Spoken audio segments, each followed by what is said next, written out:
खबरों का lunch box. नमस्कार, आदाब, सत श्री अकाल। रेडियो 99 पर आपका बहुत बहुत स्वागत है। मैं हूं आपके साथ अभिषेक गुप्ता और आप सुन रहे हैं खबरों का लंच बॉक्स। किस राज्य में शुरू हुई यूनिवर्सल लाइफ इंश्योरेंस स्कीम? इस बार कितना होगा आपका सैलरी इंक्रीमेंट? सेबी ने म्यूचुअल फंड से क्या कहा, बताएंगे आपको। और इसके अलावा भी होंगी बिजनेस और पर्सनल फाइनेंस से जुड़ी कई और बड़ी खबरें। तो चलिए फटाफट खोलते हैं खबरों का लंच बॉक्स। तो लंच बॉक्स के पहले डब्बे में लाइफ इंश्योरेंस से जुड़ी खबर है। नागालैंड सरकार ने अपने नागरिकों के लिए एक बड़ा ऐलान किया है। राज्य सरकार यूनिवर्सल लाइफ इंश्योरेंस स्कीम शुरू करने जा रही है। यूनिवर्सल लाइफ इंश्योरेंस स्कीम पूरी तरह से गवर्नमेंट फंडेड है। नागालैंड मुख्यमंत्री नीफियो रियो ने मंगलवार को नया बजट पेश करते हुए इस स्कीम की शुरुआत का ऐलान किया।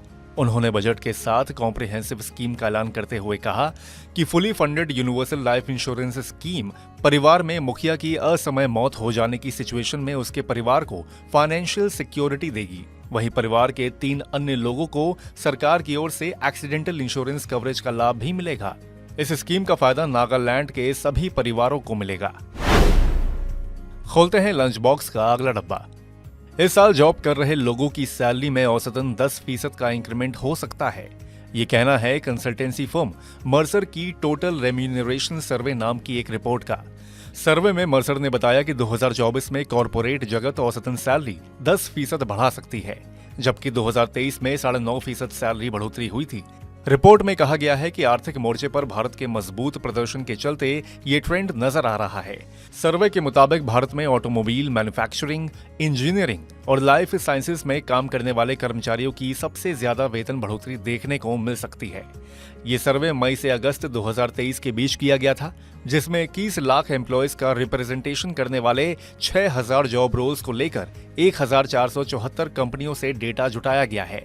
सर्वे में अलग अलग इंडस्ट्रीज में सैलरी के ट्रेंड्स पर फोकस किया गया, जिसमें एम्प्लॉयज परफॉर्मेंस, ऑर्गेनाइजेशन परफॉर्मेंस और पोजीशन जैसे 3 स्टैंडर्ड्स थे, जिसके आधार पर इंक्रीमेंट का रेंज तय किया गया है।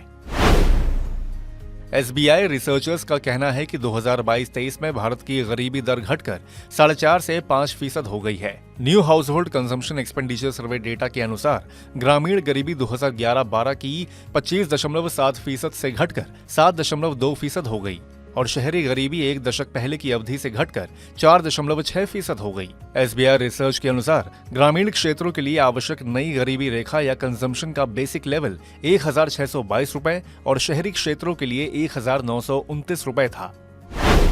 अगर आप महिंद्रा की थार खरीदने की सोच रहे हैं तो ये खबर आपके लिए है। महिंद्रा एंड महिंद्रा ने 27 फरवरी को महिंद्रा थार का अर्थ एडिशन लॉन्च कर दिया है। कंपनी का कहना है कि ऑफ रोडिंग SUV का अर्थ एडिशन थार डेजर्ट से इंस्पायर्ड है। इसे 4 व्हील ड्राइव ऑप्शन के साथ पेट्रोल और डीजल दोनों इंजन के साथ पेश किया गया है। थार का special edition top variant LX hard top पर बेस्ड है। नई Thar special desert fury satin matte colour के साथ 4 वेरिएंट्स में लॉन्च की गई है।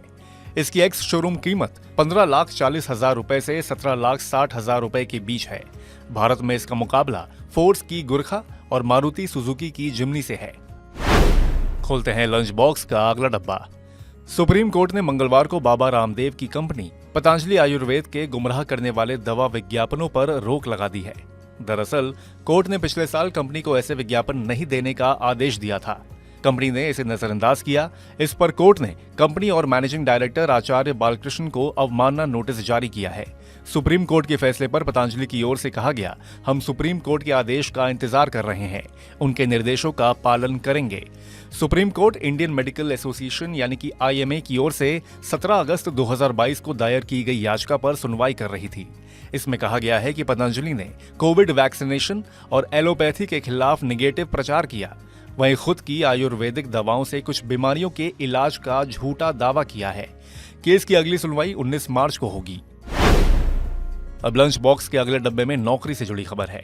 सोनी प्ले स्टेशन के 900 कर्मचारियों को नौकरी से निकाला जाएगा। एक मीडिया रिपोर्ट में यह दावा किया गया है। अमेरिका से लेकर एशिया तक के क्षेत्रों में डिवीजन के लगभग 8% कर्मचारियों पर इसका असर पड़ेगा। गौरतलब है कि सोनी लंदन में एक स्टूडियो के बंद करने की भी अटकलें तेज हो गई हैं। मीडिया रिपोर्ट के अनुसार वीडियो गेम उद्योग कोविड महामारी के बाद से ही मंदी से उबरने के लिए स्ट्रगल कर रहा है। सोनी गेमिंग के प्रमुख जिम रियान ने वीडियो गेम उद्योग के उत्पादों के विकास, वितरण और लॉन्च के तरीके में बदलाव को जिम्मेदार ठहराते हुए कहा कि हमने फैसला किया है कि कड़े फैसले जरूरी हैं।